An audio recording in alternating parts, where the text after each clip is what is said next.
here. Oh, we're still connected. Okay, all right. So we are now live. We are now live. So if anybody chats, to share that with us.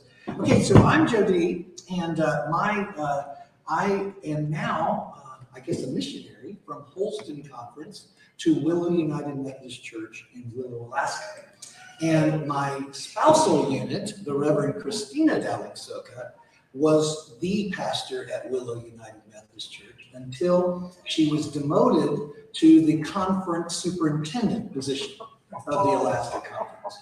And so the first thing she did was assign me, who had just retired from a job and thought I was going to be retired, a job at Willow. And the reason she did that wasn't to help the Willow folks. It was because we wouldn't have to move. We could stay in the same parsonage. And so that's worked out. I'm doing the Willow Church. Christine is helping me. She's the conference superintendent. And that is a job, which we don't need to. For all of Alaska. For Alaska. Wow. For Alaska. All of Alaska. And what great story about that, because you know Christina, and is that Christina doesn't really like to travel. She travels with me because I live to travel. I love to travel. Driving, I'm with you. I'll be there anytime. And you guys always drive up and back, and that's me. And so when we're flying, and we fly all the time because that's the best way to get out of Anchorage, Alaska, she likes to sit right next to me, and she grabs my hand every time we go up and every time we go down. And when we're driving, she doesn't like to drive the highways, so she loves to sit there while I'm driving, and we have these great conversations. So that's when Christina travels. Now that she's superintendent, she's just traveling, and I'm not with her. And so she's just going, and she's getting past all that stuff of where she had to. She hasn't admitted that she's held the hand of the man next to her yet. So I don't know if that's happened or not, but it's a great story if it has. So that's fun. Oh, one more story about that. She did the charge conference for Samoan church. That's a Methodist church there. It's a Samoan ethnic community in Anchorage. And so she was there. And these folks are very traditional. And they wanted to know where her husband was. It was nighttime. It's winter. We don't live anywhere near, it's an hour and a half drive, at least, probably 2 hours to that particular church in the winter. And they really thought I was a terrible husband because I hadn't driven her down there and waited and then driven her back. And I thought that was real fun. I just did, So that's the way it goes. So I have a slideshow. It'll take about 30 minutes, and I'll tell some stories as we go along. But that's to let you know the ministry that we are a part of. And so I want to do that, and then we can get into questions and stuff. And I have a treat from one of our members, if we have time for that. So this is a couple of views. Winter is the best time. I know everybody wants to be there in July. That's our tourist season. It's about 5 weeks long. The last week of June and the 4 weeks of July are the best time. The least mosquitoes and the best sun and less rain. So, but we love the winter. Denali can be seen from where we are. It is 20,000 feet. So if you've never been to the Rockies, it's just hard for us who've lived in the Appalachians to know.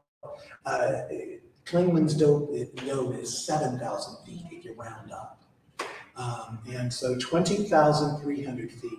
And it's about 200 miles north of us. It's a 3-hour drive if there's no accident on the Parks Highway. And it is gorgeous. These pictures aren't really showing it that well, but it is a wonderful mountain. And when the lights out. Oh, good. When summer is out, Denali makes its own weather. So when that's good. When the mountain is out, that's what we call it. When it looks like this. the mountain's out. And so work teams leave their jobs and you go to the overlook so that you can see Denali. And in the summertime, you only have like 30 days of the whole time over about 4 months, 5 months that you'll ever see Denali because it's just clouded over humidity. Now in the winter, the humidity drops and we see Denali all the time. If it's not snowing, you can see Denali. So that's now a lot of people don't have a clue how big Alaska is, but if you put the furthest west, which is really right underneath Russia, this little bit here on the Pacific coast, and then the furthest east, you've got it on the Atlantic. So I don't know, that's at least a quarter of the lower 48 states, just the area. And there's only 750,000 people in the whole state. So there just aren't that many people there. But it is a huge place. There's only how many people? 750,000. In Alaska? In a whole state of Alaska. And we are depopulating. So there are, I think, Wyoming and Alaska, and there might be another state that's as small as us, population-wise, but not many. So Willow is right here to the bottom here. Juneau is over in here. What's interesting about this furthest west is Hawaii is about here. So it's further west than Hawaii. And the Japanese invasion was in this area here. Here's Alaska. And if anybody's a local pastor or a pastor that wants a job, Christina has one for you right this minute in Alaska. You don't get paid, but you get a house. So, and you get seafood like crazy because that is a seafood place. There is some pay, but it's not enough to live on. You gotta have some more money. So Wasilla is about 35 miles away, and that's where we have our hospital and our stuff. We're very rural in Willow. So give you an idea of perspective: Anchorage, Willow, Denali, and then Fairbanks. The next Methodist church north of us is in Fairbanks. 20 miles wide, 30 miles long. Everything's along the Parks Highway. I mean, Alaska only has 12 highways. And so everything's grouped on them. And so when they laid out Willow, which in the 60s was planned to be the new capital of Alaska, they were going to move it from Juneau to where the people live, which was at that time and still is Anchorage and Fairbanks. They built the Parks Highway. They were going to put the new capital at Willow. And so another story of boom and bust, because that's Alaska. And people bought all the homesteads they could. That was a homesteaded area. And they bought all the land they could. And they started putting in subdivisions. And then 10 years later, there was a statewide vote that said, we're not going to fund it. So it's still in Juneau, and all those people lost their shirts and all the money they put into that. But that's the way it is in Alaska. People get rich and people really get poor fast.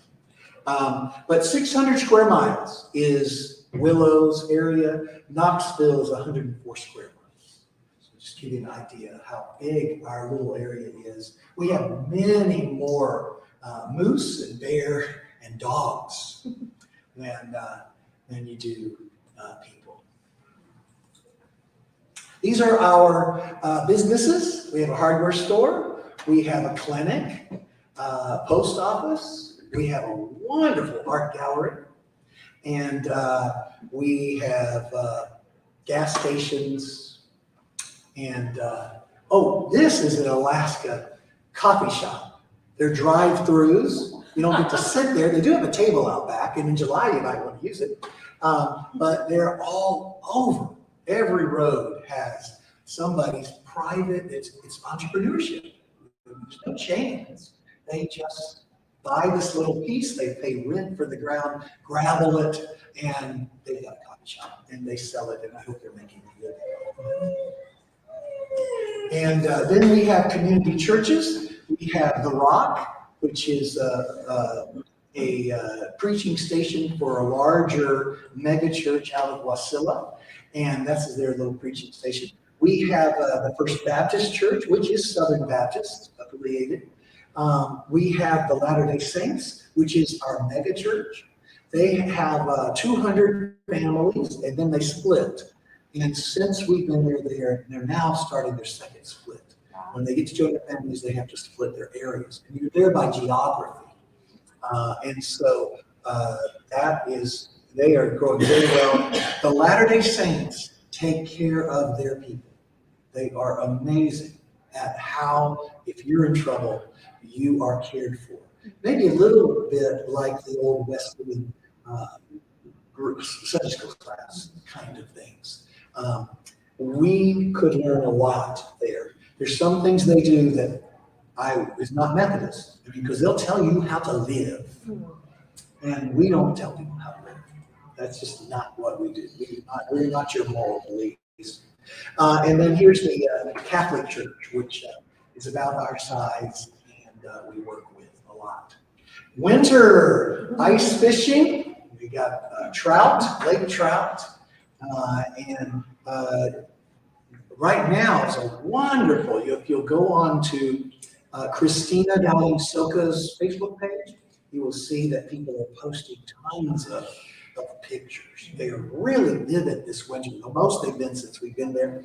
Dog mushing is our #1 occupation in Willow. We have a lot of dogs and a lot of people who that's their business, dog mushing. And then in January, and the 1st of February, we have our winter carnival. We don't do fireworks in the summer, we do them in the winter. And we have this big thing that is just so much fun. It is so fun to be there. My favorite is playing softball in snowshoes. And we have the Newman gas station versus the fire department. And that's every year, and they man and woman play this game.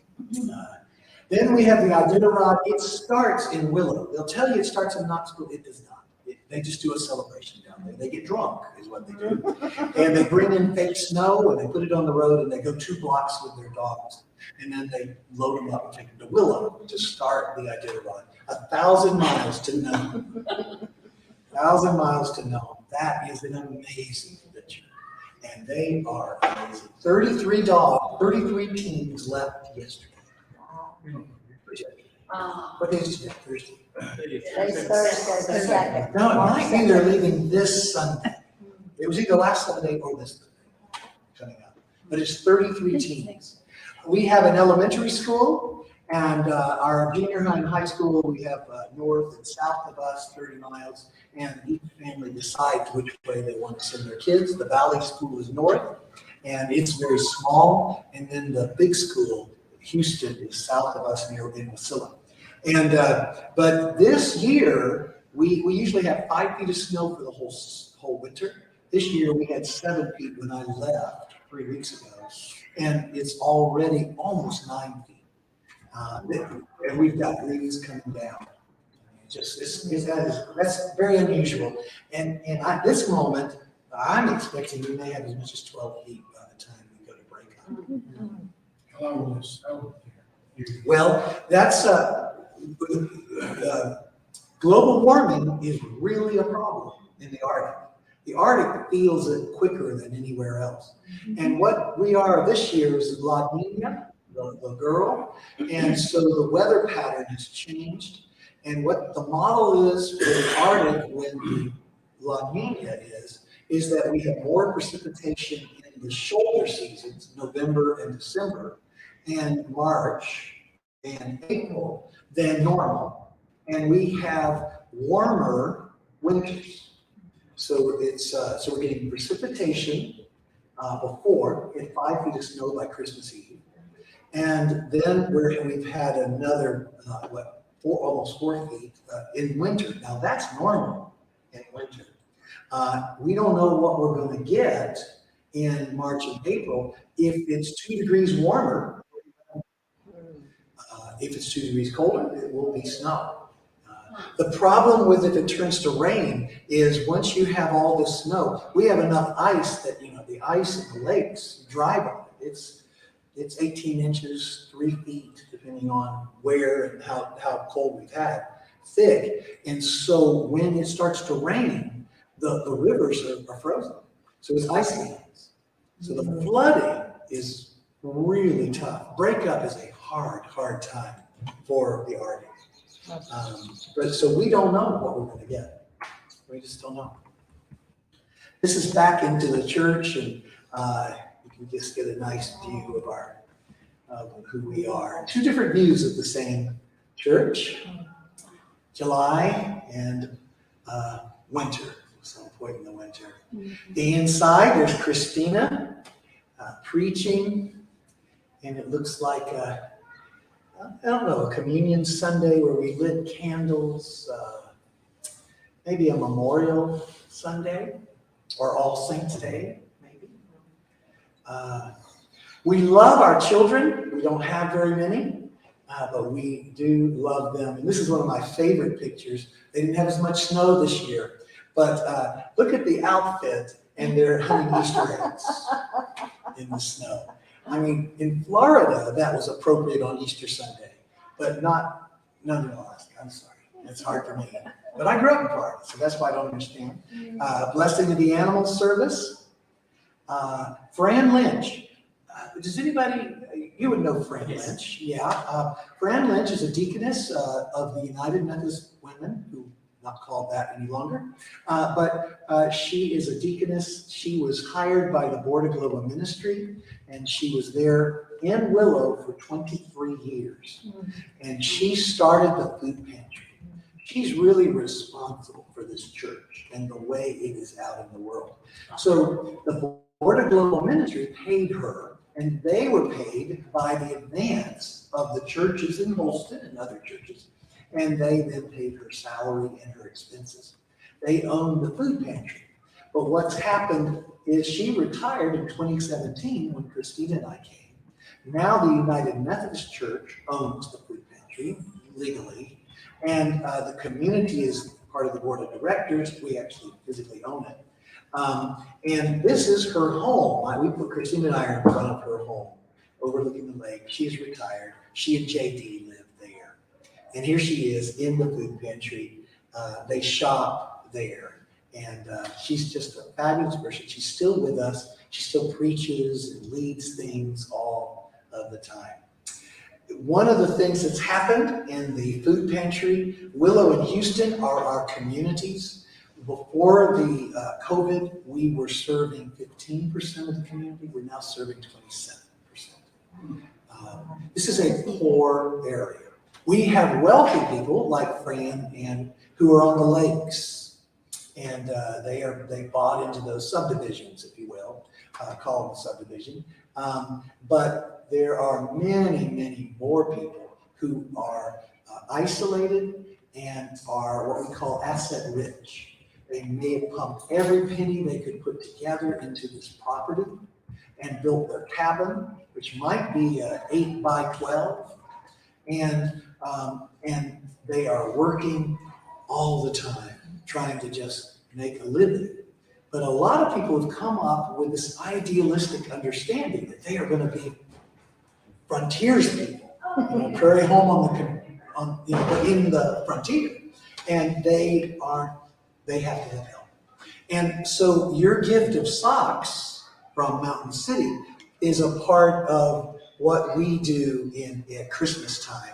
And this is Ola, who is our director of the food pantry. This is the old chapel. It is now the food pantry. I pushed the wrong button. I pushed the top instead of the bottom. It won't go back, will it? Jody, about the socks, I get to take them up, but a bunch of the socks came from Valerie Reese, who is watching, and she hails from the Virginia conference. Oh, thank you, Virginia Conference. So Thank you. she worked with a organization called, I think it's the Woody Foundation, and on some of the things that she gave us, and she got the socks from Bombas Sock Company, and they went to her, and now we have them here, and we're bringing them to you. top quality socks. So, Wow. Wow. Well, thank you, thank you, thank you. Yeah. So I'll talk a little more about that program. But here's Ola Williams. And so the food pantry feeds 170 to 200 families per month. And this is one of our fun things. We don't actually do this anymore. But this was, we do a lot of moose roadkill. And so if you drive your truck into a moose, it dies on the road. You then call the state trooper comes and tags it and then calls the roadkill list, the next person on the list. And then the first person on that list, which says, yeah, I'll take it, then is responsible to get there within the hour and harvest that moose. This particular person brought the moose to the church, undressed. They had not, and then the church got together and harvested it. So that was fun.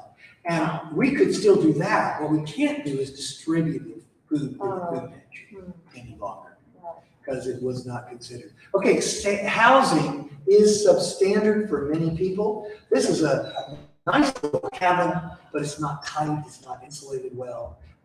And it's, it's just there. You just get to see this particular person, we put this big furnace on, living in that very inadequately. The problem with that is that the furnace would run 5 minutes, heat it up to the temperature, go off for 3 minutes, run, and because it's so tiny. And this another home here, that's Judy's home. Yeah, so you could see some of what, we have one woman who did not want us to bring her picture on. She lives in a bus, school bus, heats by wood. Our Thanksgiving blessing. Every Thanksgiving we give to the families that wish it, about 150 families, their full Thanksgiving meal that fits their particular needs. So if you've got a microwave and not a stove, you might get hand slices. Your box is fit for you. If you've got a big family, you get a big turkey, if you can cook it. So this is the whole thing. And it's a whole community that puts this together. These are the 5th graders from our high school who came together, and that's a picture of their helping hands because they carry luggage, and not carry luggage, they carry the bags. They also bring the, I don't see it, I was hoping it was going to show us. They work on, they bag all these potatoes into the bags that we can spread out. But you can see all of these volunteers it takes. It's all day. I have done that they're doing there. He looks very cold. Typically we're -10 by the time Thanksgiving is around. And we will have that. They come through and can pick the pieces that they want to put in their box for their particular meal. Yeah, okay. And then we do the Christmas celebration package. We do the same thing, same meal, progress, if you sign up for it.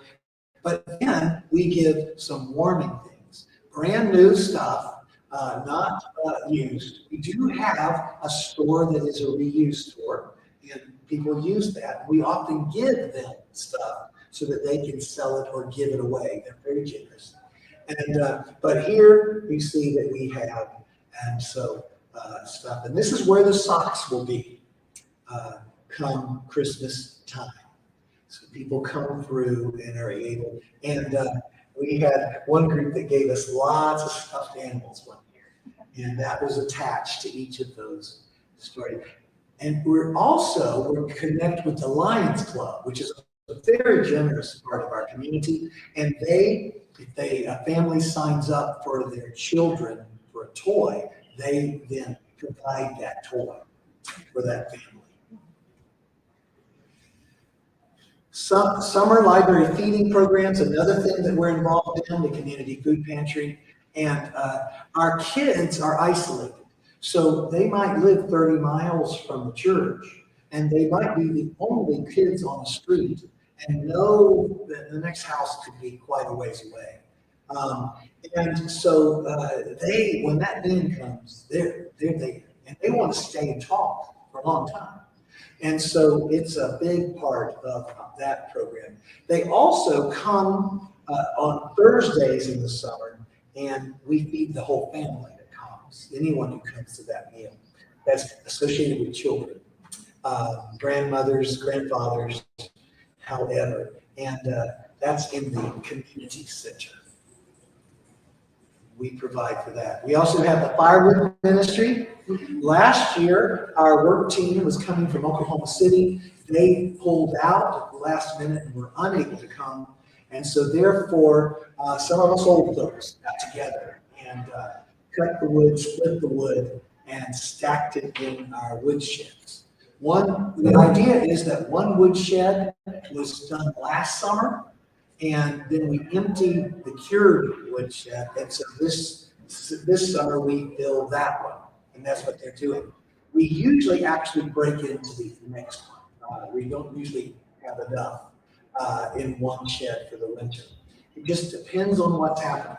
This winter we've had a long winter in terms of snow, but we don't have an extreme cold. We've only spent a couple of weeks below zero, which is just unusual. But you can see there's this, and this is a part of what the work team will do this summer, this work here. This is work teams have come up, and in the future will again. This is one of our storage units to the food pantry that's been built, that was built, and this was before our time, this particular group. And this is a group that was worked on it. So all teams came all that summer to get that building built. The same thing happened. This is the addition of the fireside room, and our former Bishop Denby Taylor and her church, Second Methodist, I believe it was, they worked on this, building this whole piece. Same thing.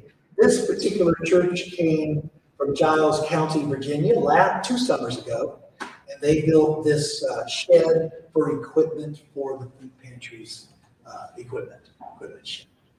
And I just thought this was a great picture to be on the roof in the middle of July. Volunteers in Mission. First team, this was a Pulaski team, and they painted the church. Now, your team came 4 years ago? 2019. 2019, not that long. 4. Okay, 4 years ago, and you guys did? We did wood. Wood, firewood. We did wood.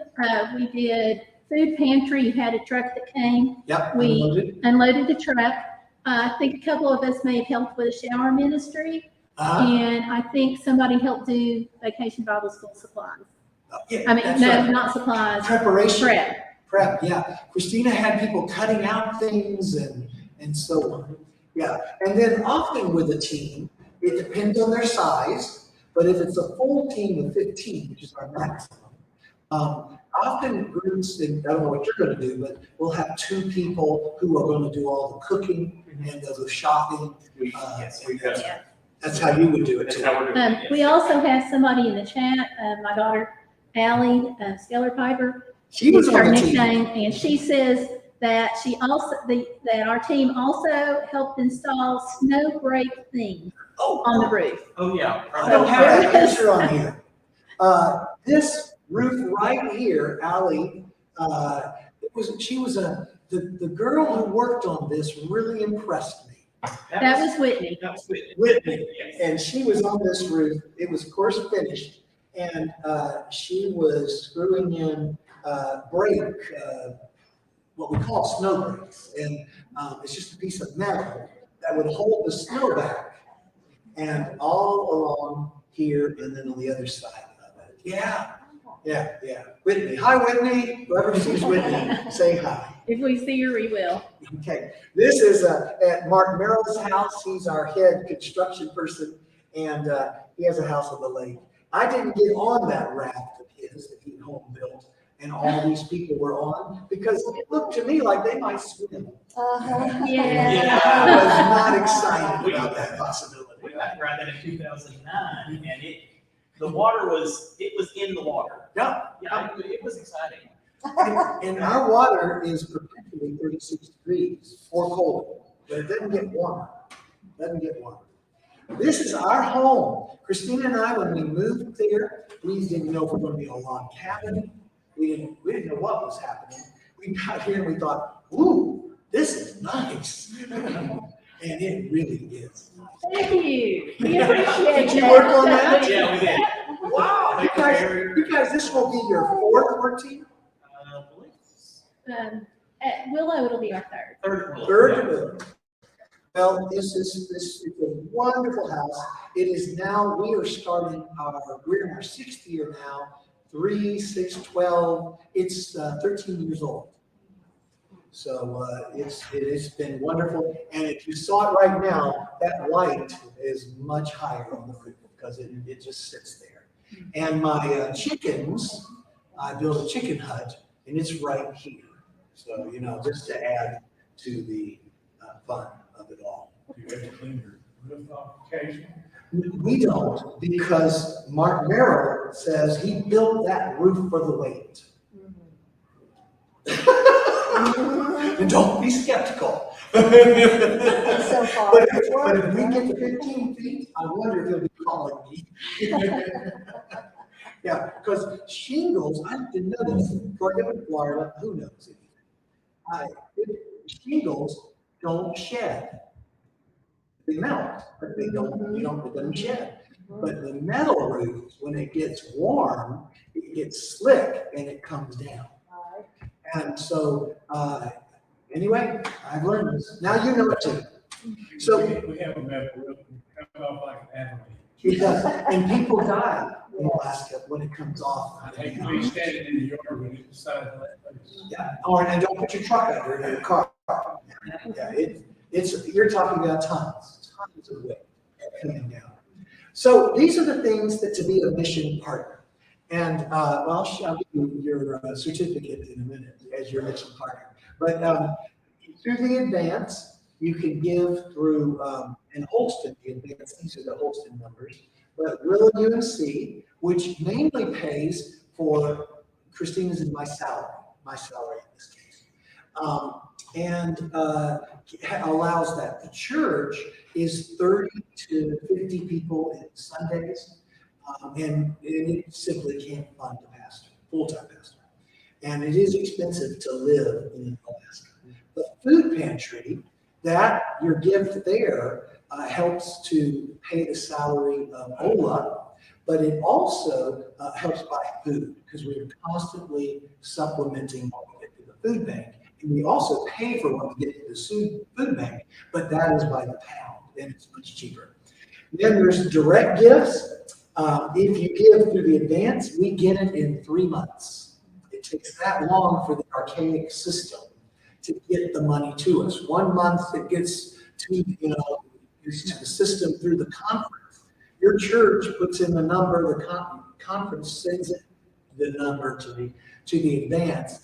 They then have it for a month, then they send it to the next piece. So it's just this process that was built in the 2000, no, maybe the 1800s, a long time ago. It made sense when everything was in the mail. It doesn't make sense in today's world, but it is there. But if you send it direct, you just send it to our post office box, and we get that direct. If you do send it direct, tell us where you want the money to go. Gifts in kind, which you know really well about, and those online know about it. That's new clothes, school supplies, gift cards. Gift cards are when a church sends us the money or the cards that we can gift our teachers with in our school. Our teachers, Alaska does not pay teachers well. It's hard for us to get teachers in Alaska. We have a terrible pension plan. It's a non-pension plan, in my opinion. And so our teachers are funding things out of money we really don't have. And so we give them gift cards, $50 if we can get that much, $100 if we get enough to do that, so that they can purchase things for their kids out of that rather than out of their own money. So, and we just wanted to let them know they're cherished, that we care about our kids. And then them teams come and do firewood and build and repair. This year, we don't have any projects for building and repair. So that's there. Parcel post auction, you would need to send your parcel post this next week to get it to us, because March 25th is our parcel post auction. The community comes together into our fireside room. We have all of these parcel posts that have not been opened, but they have who sent it, at least where it's sent from. And then we all auction it off. And so we bid against one another. And if Mountain City is there and I come from Mountain City, then I'm gonna bid and get Mountain City's box. And then I open it up and we find out what Mountain City gave us. So what we ask people to do is get one of those pre-packaged things at the post office, because that limits your cost, it lowers your cost. And then you put things in it that's local, that would remind, especially if somebody came from here. Chattanooga, Sea Rock City was, they like to put, or Little Debbie's, they like to put in it. So a lot of little things that just remind you of that. And then we do that. So that's the partial post auction. And I have a paper here that tells you about how to do that if you choose to. All right, this is the auctioneer happening there. Okay, there's a moose that's in our labyrinth there, I guess walking the labyrinth. And this is the Willow Community One Sunday, where we simply wanted to say,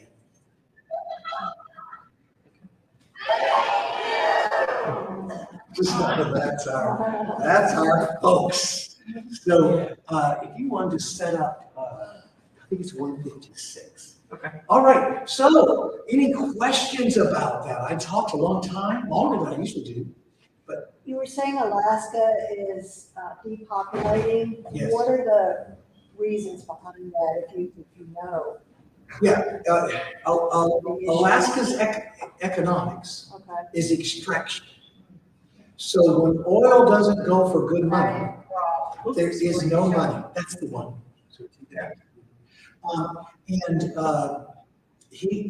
So for 10 years, we were low, $70 for, the only time we have, and so we used all of our reserves. They all disappeared. The reserves that were there built up in the good years. And then COVID came and rescued us, because the federal government pumped a lot of money into every state. And also oil money, the joke is that Putin ought to be getting a thank you card from Alaska, because this last year, oil went through the roof. So right this second, we have money, but Somebody's alarming. Is it me?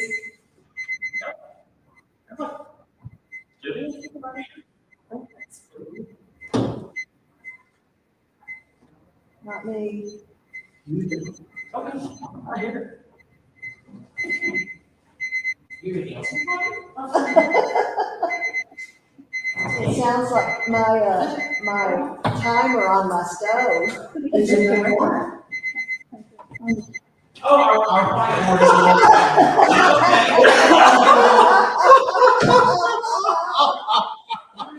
Well, those of you online, you missed it. We were so perplexed. Stop. Thank you, John. Oh, God. I thought I'd done something wrong.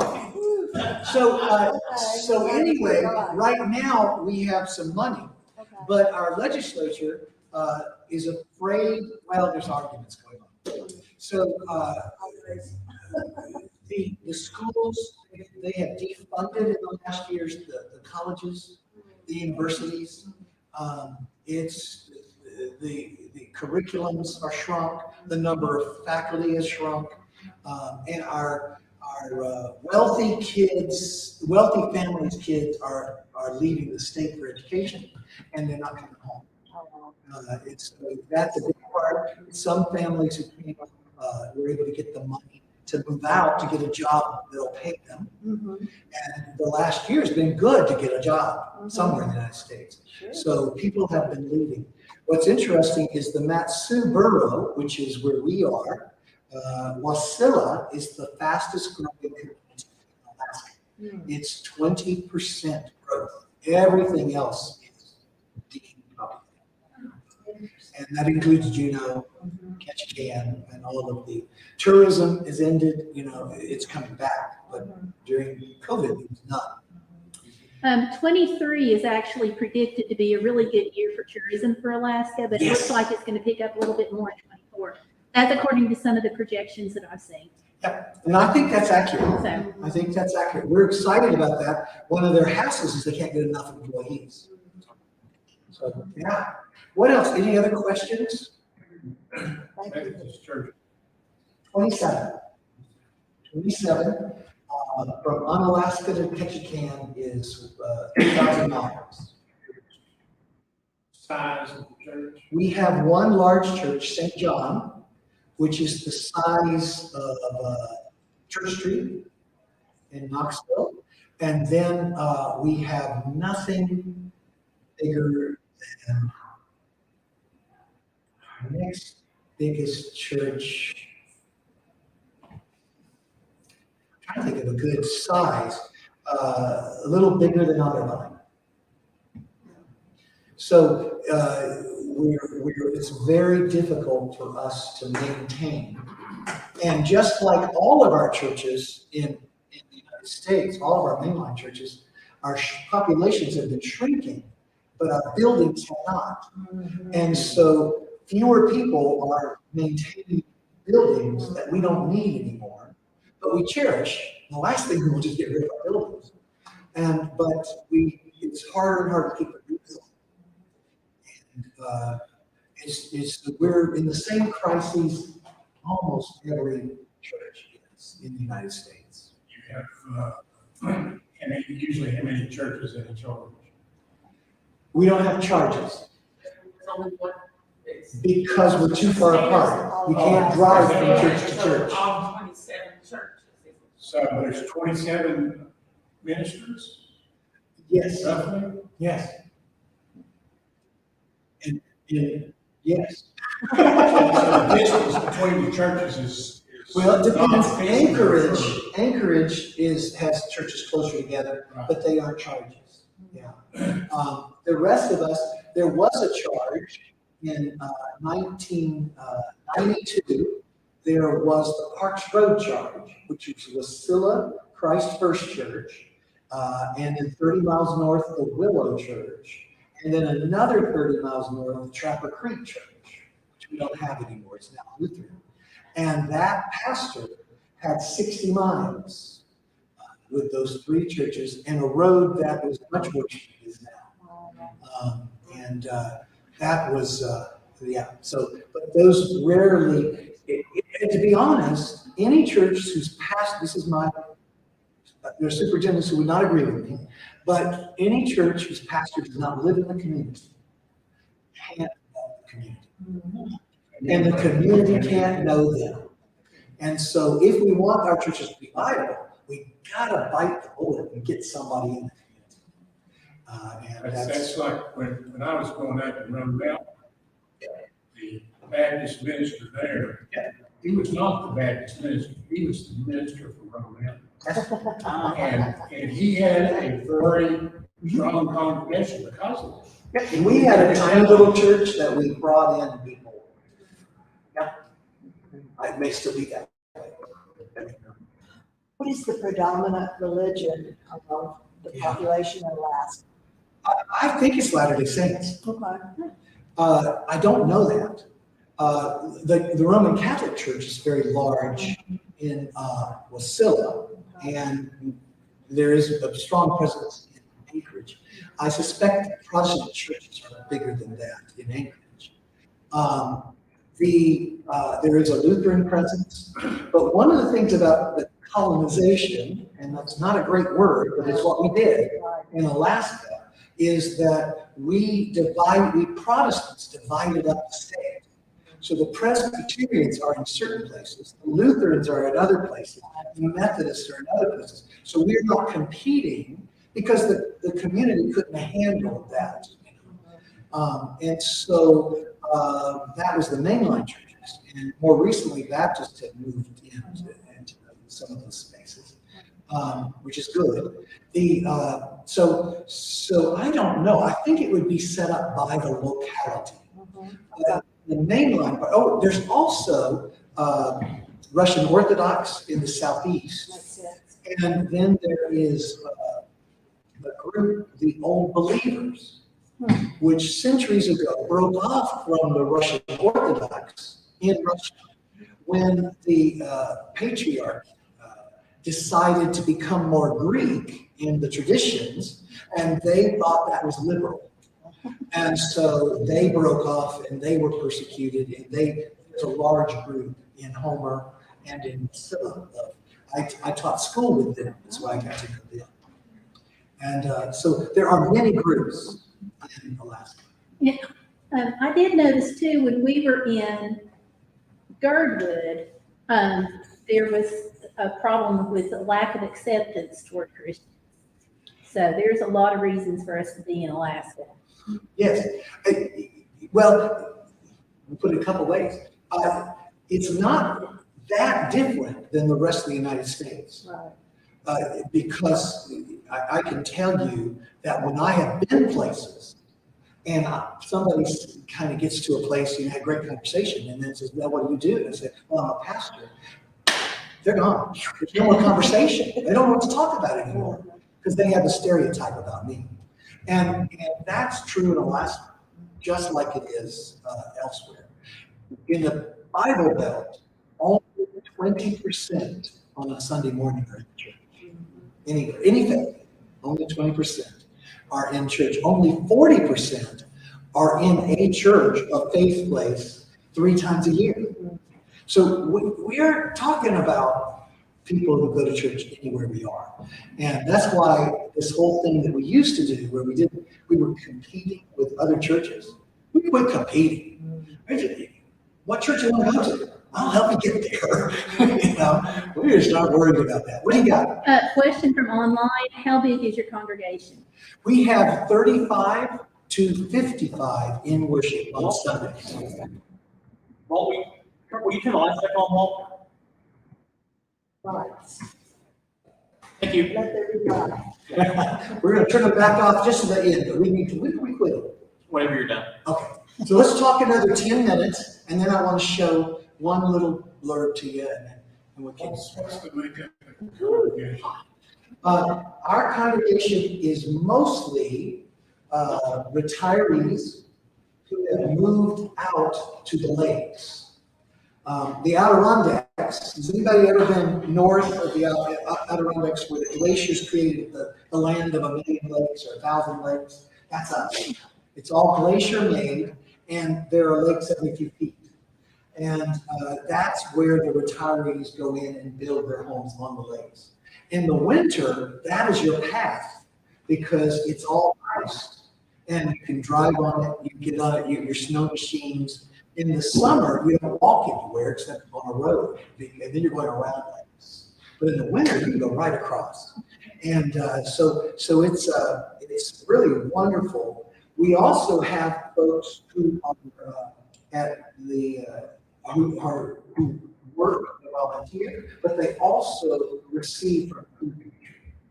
Majority of our folks are Anglo, and they are retiree school teachers, probably the biggest group. A couple of lawyers, different kinds of. Mostly from Anchorage. People from everywhere in the United States, mostly northern, but they moved to Alaska a long time. And very few people are born and grow up in Alaska. We got a few of those. We got a few people who homesteaded when they were there as children. And that's really fun to hear their stories. Mark Merrill was one of them. Oh, okay. Yeah, he grew up as a child in the mountains. Panning for gold. Any other Anything from outside, any other thoughts or questions? We have something from online. Yeah. She's wanting to know if people still have to go to Seattle for specialized medical care. Yes. We can't get enough doctors into Anchorage. We have a very high Medicare community, and doctors don't like the pay they're getting from Medicare. And we have some doctors there that just simply won't see Medicare patients. We need to fix Medicare, folks. I can say something about that. Or more nurse practitioners. We do have a lot of, and more nurse practitioners. And what's the other? Nurse practitioners and Physician physician assistants. assistants. More and more. They're not nurses. Well, but Sorry. we have more. But that's good for your Yeah. community. Yeah. Yeah, we need them. Mm. We need them. Badly. Another question from online, are there military doctors in Alaska at VA hospitals? We do. We have a VA hospital. I know very little about it. We have a large military community. We have more military retirees, I think, than any other state per capita, per person. Percentage-wise, I guess that's what I should say. But I don't know about those facilities. I just know a lot of people of our retirees are out of the Vietnam War, and they're getting the medical care by driving into the base. One of my nurse colleagues worked in Alaska in a hospital, pediatric facility there, so. Yeah, Oh, Good. Wheeler. I think there's one in Anchorage. but I think it's I'll all in double check. Anchorage. I think it is. Fairbanks would be another place that probably is a sizable. There's a sizable base, or base is in Anchorage. I mean, in Fairbanks and Anchorage. Well, okay, this has been a blast. I want to give you these. These are our latest newsletter. And on the back of it, most of it tells you about the food pantry, but on the back of it, it tells you how you can give and participate, a lot like that slide that I showed there. You'll see on here, I didn't put up a picture of it, but we have a new addition to the food pantry because we are now moving so much more food. We had to have a space for storing it. In fact, during COVID, we stored everything in our fireside, our fellowship hall, which was like this, and that was where all of our stuff went. But now we can have our fireside room back. And so we have, because we have a very wonderful new center. And I want to give, on behalf of the Willow community, a certificate of appreciation to First United Methodist Church, Mountain City, for being a partner to us in 2022. Awesome. Thank you so much on behalf of the church. We're glad to do it. Yeah. Awesome. Yes. Glory to God. That is so cool. Thank you. We will present this, help me remember, we'll present this on church Sunday. Yes. Anything before we do this little finale about the work team itself? John and Caleb know how to do this. So it'd be great if you wanted to talk to them and join them. You got a fifth wheel you want to drive up? You can fly up there and rent them. Not fifth wheel, but RV. But we have inflatable mattresses in our fireside room. We supply everything one needs. And we also have homes that people can stay in. So there's some options there. You're driving up and intending to stay in your van? We'll probably stay in the fireside room. You'll be in the fireside room. You're going to stay in you're going to plug in. Okay, very good. So that's all wonderful. Okay. All right, Walt, can I get you to do the lights one last time? Lois is one of our Alaska natives. She, our particular area was not an Alaska Native home community. It was a hunting ground, Mhm. and it was a travel through. The winter was when Alaska Native tribes actually traveled to each other because it's easier to travel the rivers in the winter. Right. And so they would go from different communities for training, etc. in the winter. But in the summer, Willow was not an area where Alaska Natives stayed. So the Alaska Natives in our community are usually partnered spousal units of folks who taught in the bush. And they met and fell in love, and then they immigrated to Willow. This particular person is of White Mountain. Her grandparents knew the indigenous language. We would have used to call them Eskimos. That is not the name to use anymore.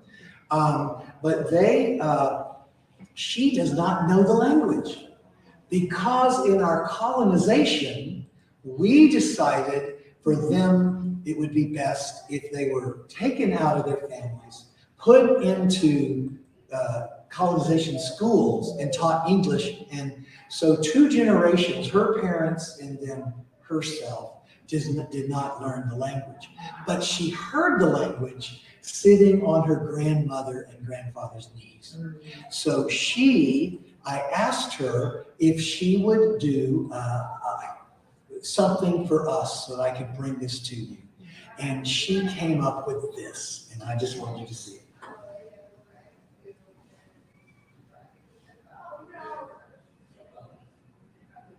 She wore, for this, she said, I'm wearing indigenous dress. And she used the word indigenous. For you shall go out in joy. Philemon 55:12. Children, Ili, Gutama, Chili, Parnecham. And the song is Sweet by the chorus first, and then the 3 songs or the 3 stanzas. Ariga, Atatu, Pasisivu Kwenam Chinani, Ariga, Atatu, Pasisivu Kwenam Chinani, Bimekuli Juni Naika, Ilipina Payuni Michuni, Iklini Michina Lakina, Tunakwa Lichuni,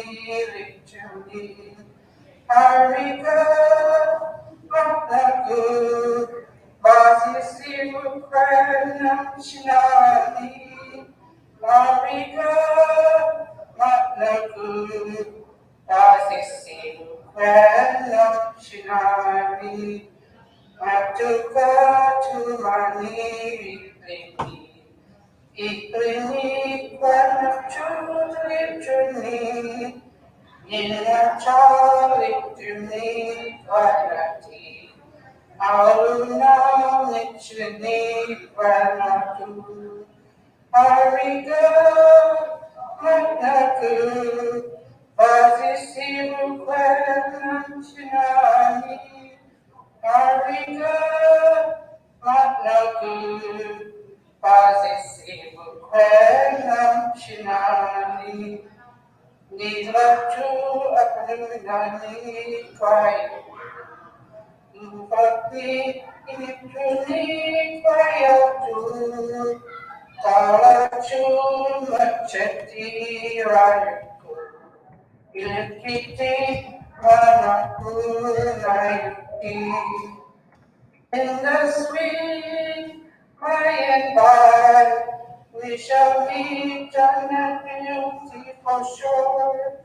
In the sweet by and by, we shall meet on that beautiful shore. Kuyama, Jesus. Thank you, Jesus. Tell us who you are. Hi, I'm Marlos. I own McManus. My McManus is a married name, and Ione is my father's name, and I'm from White Mountain Fish River tribe, and my grandparents parents were born in Council, Alaska, Nelchik River.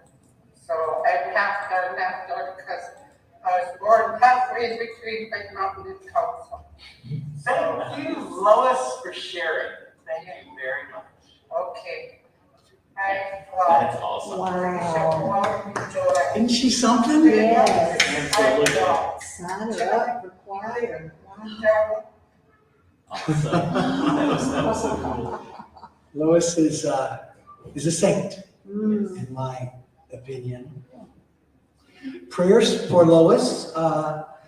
She lost a son just a few weeks ago. Sorry to hear. Yeah. Very hard. Grandson, actually. Grandson, excuse me. And you mentioned that we don't call them Eskimos anymore. Is it Inuit? Is it Inuit Inuit? is one of the tribes. Denial, there are 7 or 12, whatever the number is, and I don't know them. Okay. And I'm sorry that I don't. I really need to find that out. But to get this, she had to go to her grandma, because she didn't know. And she actually flew to Bethel and then went to White Mountain. And I hope it was a normal trip, but she then learned this from her. What a gift. So, yeah, More special. great gift. Well, any other online questions? Well, we're going to go up and top some wood. We're going to probably take wood to the lady in the bus and some other folks and fill up those wood sheds. And for the folks who are in need, they'll be appreciated and warm come wintertime. It's a good project. We do have another question. What is the average temperature in Alaska in the time that we're going to be there? Oh, So well, in July. daytime temperature should be in the 70s. Could be in the 60s if it's raining. Usually the rains are heavy in May and the first 3 weeks of June. Now, when we say heavy, that's misty rains. And that's when the mosquitoes are out. And then it dries up the last week of June, and you go the whole time of July, and then August 3rd, the rains come back. So that's normal, but we haven't been getting normal recently. We had, just a few years ago, we had the McKinley fires, burned 100 structures, blocked the Parks Highway north of us. We thought we were going to be blocked on the south. Did not happen. Was that after your time? Yeah, I believe it was. And we ended up being a part of rebuilding that whole thing. I chaired the group that put that together in the community. And but that time we didn't have rain from breakup, from the last snow, till September. And so we were burning. Last year in July, we had 250 fires at the very same time in the state. Because when it's hot and dry, and that's because we didn't have rain until the 3rd week of July. But when the rains come, the fire danger's gone. One of the other questions that we just had is, when is fire season over in Alaska? When it rains. So if we are in that kind of, like the McKinley fire deal, we will let you know, and you'll just need to come next year. Because we just need to bring you to Willow for you to get into that mess. But that has only happened once. So we will hope we have some May rains. Yes. And June rains, but not July rains. At least not the 3rd week of July. No. 4th week? 4th, 22nd of July is when we're due to be on site. 3rd, okay. 3rd week. All right, well, let's show our appreciation to Jody for coming out. Thank you, yeah. Our time is going to be exciting. We do have some spots available on the mission team. We got some folks who are expressing an interest in joining us, and that will be a good thing. It is always, it's work, but that's okay. And we always have a good time. We always have good fellowship. And then in our off time, there are some gorgeous areas to explore. I've been to Denali Park 3 times now. The mountain has not been out any one of those times, so I'm hoping to break my streak this time. So we'll see. But if there are any other questions about the team or about the trip or anything, doesn't look like it. So, Thank you for being a part of this online. yeah, online folks, thank you for tuning in. Thank you for tuning in, Thank you all. and God bless you guys. May I offer a word of prayer